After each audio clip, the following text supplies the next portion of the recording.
कि कहाँ सोया है चौकीदार, कहाँ सोया है चौकीदार। विजय माल्या नाक के नीचे से हो गया फरार, कहाँ सोया है चौकीदार, कहाँ सोया है चौकीदार। एक दिन पार्लियामेंट में खड़े होकर के मोदी जी भाषण दे रहे थे, सामने से बोले बताओ कांग्रेस वालों तुमने 70 साल में किया क्या है। इस तरफ खड़गे जी बैठे थे, पलट के मुझसे बोले इमरान मत बताना, जो बताओगे ये उसको भी बेच देंगे, इनका काम सिर्फ बेचने का है। मैंने कहा वो अब तिजारती पहलू निकाल लेता है, मैं कुछ कहूं तो तराजू निकाल लेता है, मैं इसलिए भी तेरे फन की कद्र करता हूं, तू झूठ बोल के आंसू निकाल लेता है। अभी आंखों की शम्में जल रही है, प्यार जिंदा है। अभी आंखों की शम्में जल रही है, प्यार जिंदा है। अभी मायूस मत होना, अभी बीमार जिंदा है। अभी मायूस मत होना, अभी बीमार जिंदा है। हजारों जख्म खाकर भी मैं जालिम के मुकाबिल हूँ, खुदा का शुक्र है अब तक दिले खुददार जिंदा है।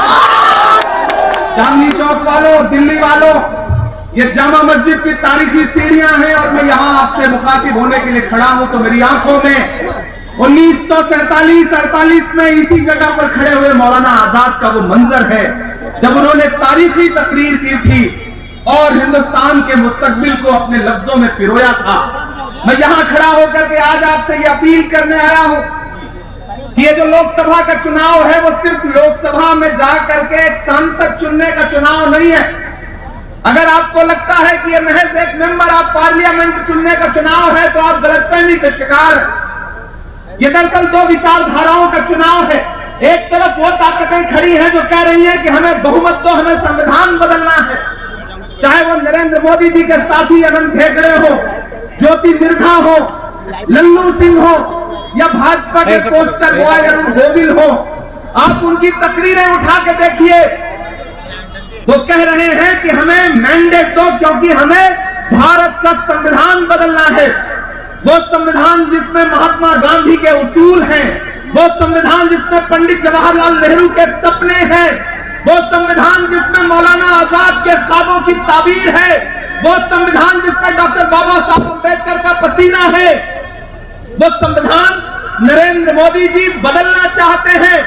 और एक तरफ वो ताकत खड़ी है जिसका नाम राहुल गांधी है जो ये कह रहा है कि हम अपनी आखिरी सांस तक हिंदुस्तान के आईन पर आंच नहीं आने देंगे। ये चुनाव दो विचारधाराओं के बीच में है।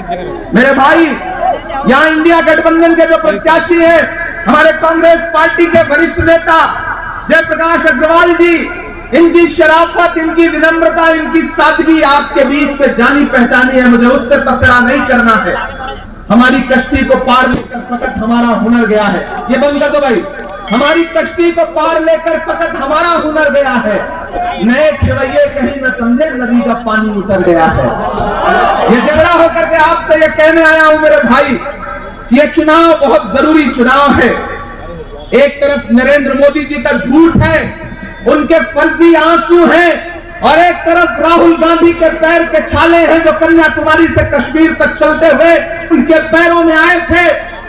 पड़ोस में लाल किले की वो दीवारें हैं जहां खड़े होकर के भारत जोड़ो यात्रा के दौरान राहुल गांधी ने मुल्क से बातचीत की थी। मैं मौजूद रहा हूं इस पूरी मुहिम में, मैं मौजूद रहा हूं राहुल गांधी के साथ कन्याकुमारी से कश्मीर तक चलता हुआ।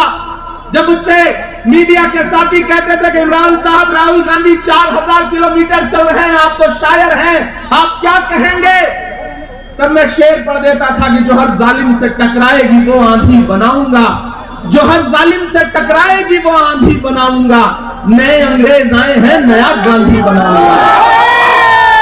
वो इंसान चलता रहा 4000 किलोमीटर अपने पैर के छालों की परवाह किए बगैर, सिर्फ एक नारा लगाता हुआ, नफरत छोड़ो भारत जोड़ो। सिर्फ एक नारा लगाता हुआ कि नफरत के बाजार में मोहब्बत की दुकान खोलनी है। मुझे यहां मौजूद चांदनी चौक के साथियों से यह पूछना है कि राहुल गांधी का नारा क्या था? नफरत छोड़ो भारत जोड़ो। मुझे बताओ दिल्ली वालों, मुझे बताओ चांदनी चौक वालों की इस मुल्क में नफरत के सबसे ज्यादा शिकार कौन है? हम हैं, आप हैं। कौन सी ट्रेन में, कौन से चौराहे पर, कौन सी सड़क पर कौन सी भीड़ आए और हमारा लिबास देख करके हमें मार दे। इस मुल्क में नफरत के सबसे ज्यादा शिकार हम हैं।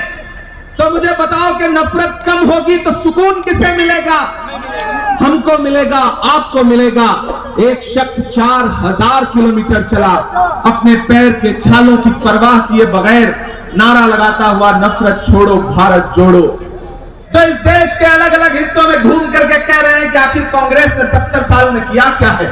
एक दिन पार्लियामेंट में खड़े होकर के मोदी जी भाषण दे रहे थे, सामने से बोले बताओ कांग्रेस वालों तुमने 70 साल में किया क्या है। इस तरफ खड़गे जी बैठे थे, पलट के मुझसे बोले इमरान मत बताना, जो बताओगे ये उसको भी बेच देंगे, इनका काम सिर्फ बेचने का है। आज भाजपा के लोग कहते हैं कि बताओ कांग्रेस वालों तुमने 70 साल में दिया क्या है, किया क्या है। अरे मैं यहां दिल्ली में खड़ा होकर के बोल रहा हूं, मेरी आवाज देश के प्रधानमंत्री के कानों तक पहुंच रही होगी। मैं उनसे कहना चाहता हूं कि अरे जो सरकार अपना चलाया हुआ 2000 का नोट 7 साल नहीं चला सकी, वो हमसे 70 साल का हिसाब मांगती है। जो सरकार अपना चलाया हुआ नोट नहीं चला सकी, वो देश क्या चलाएगी। मैं नारा भी लगाइए कि 25 मई भाजपा गई, 25 मई भाजपा गई, ये नारा लगाइए बूथ पर जाकर के, और अपना एक एक वोट जयप्रकाश अग्रवाल जी को दीजिए, क्योंकि मुल्क जिस मुहाने पर खड़ा है, अगर आज चूके तो शायद आने वाली नस्लें आपको माफ नहीं कर पाएंगी। अगर इस बार आपने फासिज्म को खत्म नहीं किया तो आने वाले दिनों में इस मुल्क में चुनाव होंगे या नहीं होंगे, इसकी कोई गारंटी नहीं ले सकता, क्योंकि बहुत कम है। मैं आपको सिर्फ भाषण सुनाता रहूंगा तो आप कहेंगे देखो ये भी बाकी नेताओं की तरह भाषण सुना के चला गया, शायरी वायरी नहीं सुनाया इसने।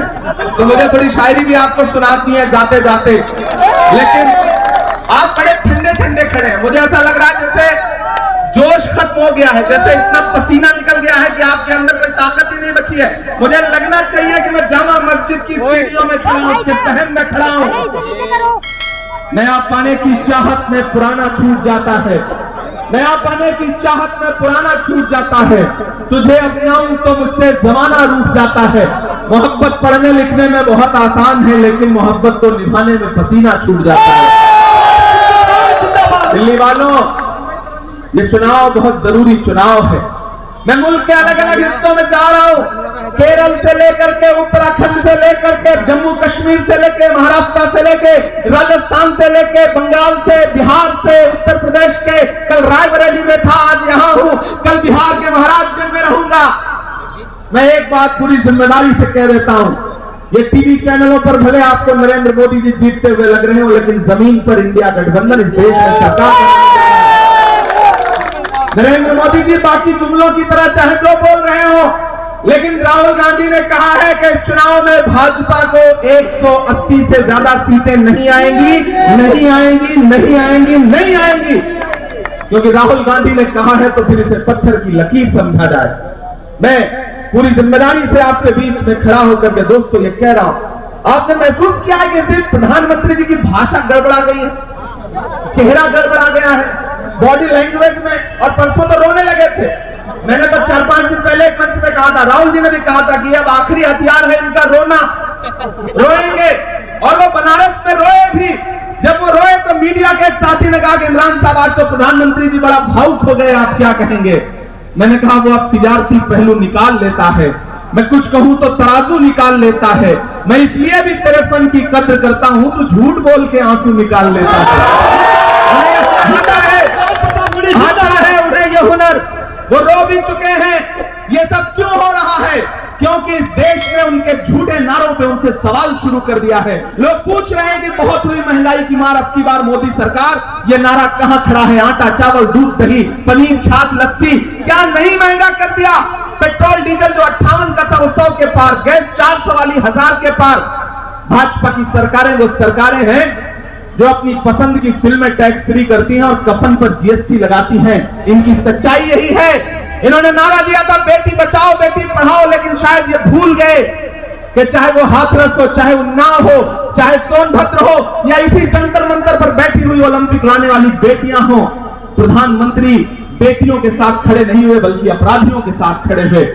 एक एक वोट लेकर के जाइए, और देश के चौकीदार से सवाल पूछिए कि कहां सोया है चौकीदार, कहां सोया है चौकीदार।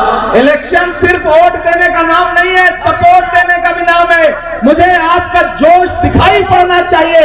मैं देश की संसद से महज 5 किलोमीटर दूर खड़ा होकर के देश के हाकिम से यह सवाल पूछ रहा हूं कि कहां सोया है चौकीदार, कहां सोया है चौकीदार।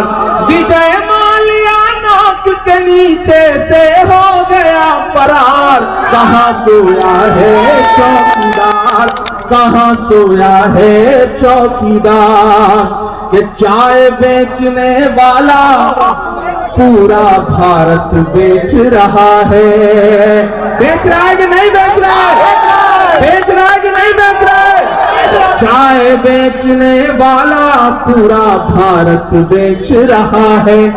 इसी काम में हासिल उसे महारत बेच रहा है कि रेल बिक गई, तेल बिक गया, बिका हवाई अड्डा।